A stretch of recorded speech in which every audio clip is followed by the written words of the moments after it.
James Comey, now a private citizen, had the public glued to his testimony today before the Senate Intelligence Committee. He dove right into the key topics that have emerged: loyalty, lifting the cloud, and lies, according to the former FBI director.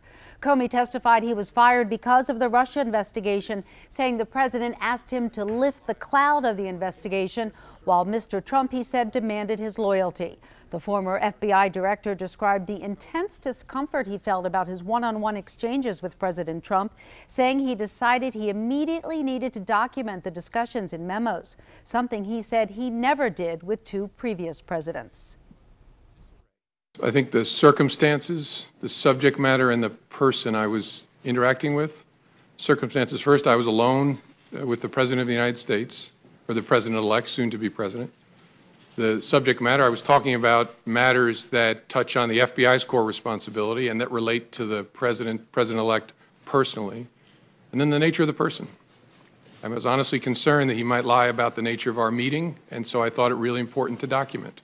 That combination of things I'd never experienced before, but it led me to believe I got to write it down, and I got to write it down in a very detailed way. The Republican National Committee tried to undermine Comey's credibility through press releases and ads, and Maryland lawmakers reacted swiftly.